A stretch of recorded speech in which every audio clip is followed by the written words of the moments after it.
अस्सलाम वालेकुम। तो रूबाली की किचन में आज हम बना रहे हैं आलू मटर। ये हम कोरमा स्टाइल में बनाएंगे, बिल्कुल रेस्टोरेंट स्टाइल में। इंशाल्लाह आप सबको बहुत पसंद आएगा। तो आइए देखिए कैसे बनाएंगे हम।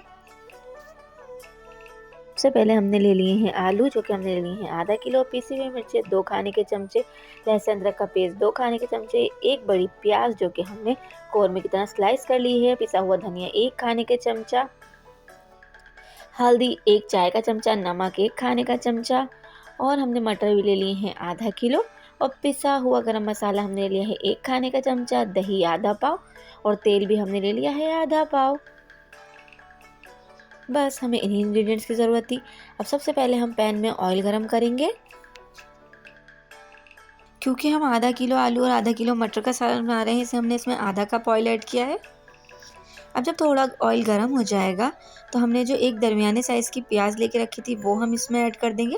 हमने उसे स्लाइस कर लिया था, जैसे हम कोरमे में बारीक बारीक प्याज को स्लाइस करते हैं, इस तरीके से। फिर हमें इसे गोल्डन फ्राई करना है। प्याज जब आप गोल्डन फ्राई करें तो आपको बिल्कुल बारीक बारीक प्याज काटनी है, इससे बहुत क्रिस्पी प्याज फ्राई होगी। और फिर आप इसमें थोड़ा सा नमक भी ऐड कर दें फ्राई करते में, तो ये बहुत ही क्रिस्पी हो जाएगी। और बहुत ईजीली हम इसको जो है वो क्रश कर लेंगे, चूर लेंगे, जिस तरीके से हम कौरमे में क्रश करते हैं। ये देखिए, अब इस तरीके से जब गोल्डन फ्राई हो जाएगी प्याज तो हम इसे निकाल लेंगे। प्याज निकालने के बाद अब हम इसकी ग्रेवी तैयार करते हैं। तो सबसे पहले हम इसमें लहसुन अदरक का पेस्ट, पिसी हुई मिर्चें, पिसा हुआ धनिया, हल्दी, नमक ऐड करेंगे। फिर हम इसमें थोड़ा सा पानी ऐड करेंगे और इसे भूनेंगे। हमें इसे इतना भूनना है कि ऑयल अलग हो जाए। इसे हमें अच्छे तरीके से भूनना है। ये देखिए, इस तरीके से। किसी भी सालन में अच्छा टेस्ट लाने के लिए ज़रूरी है कि वो अच्छे तरीके से भुने। इसे हमें मीडियम फ्लेम पर भूनना है। तेज़ आंच पर भूनने से मसाला जल जाता है। ये देखिए, अभी जब अच्छे से भुन जाएगा, तेल अलग हो जाएगा, तो हम इसमें पहले मटर ऐड करके भूनेंगे थोड़ा सा। देखिए, इस तरह। फिर अब हम इसमें आलू ऐड कर देंगे। आलू आप जिस तरीके से कट करना चाहें कट कर सकते हैं। अब इसे भी हम थोड़ा भूनेंगे। फिर अब हम इसमें थोड़ा पानी ऐड कर देंगे। पानी डालकर इसको ढककर हम इतना पकाएंगे कि आलू और मटर गल जाएं। ये देखिए, 10 से 15 मिनट में आलू और मटर दोनों गल जाएंगे।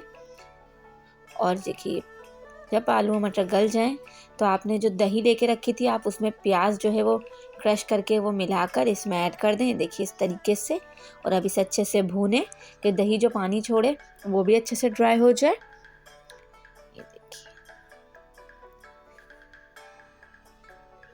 ये देखिए, हमें इसे इतना भूनना है कि तमाम पानी ड्राई हो जाए। दही का ऑलरेडी जो इसमें पानी था वो सब कुछ जब ड्राई हो जाएगा, मसाला भुन जाएगा। ये देखिए, अब ये तैयार है। अगर आप इसमें थोड़ी ग्रेवी रखना चाहते हैं तो आप 1/4 कप इसमें पानी भी ऐड कर सकते हैं। अब आप इसमें इस पॉइंट पे थोड़ा पिसा हुआ गरम मसाला ऐड करें और हरा धनिया से इसको सजाएं। और आप इसे तंदूर की रोटी, घर की बनाई हुई चपाती के साथ सर्व करें। ये बहुत ही मज़े का बनता है। आप इसे 4 लोगों को इजीली सर्व कर सकते हैं। लो बजट डिश है लेकिन बहुत ही हेल्दी और टेस्टी डिश है, तो आप लोग इसे ज़रूर बनाइएगा। अब हम इसे डिश आउट करते हैं। जाएं आप लोग भी जल्दी जल्दी बनाएं और खाएं और मुझे कमेंट करके बताएं। चैनल को लाइक, शेयर, सब्सक्राइब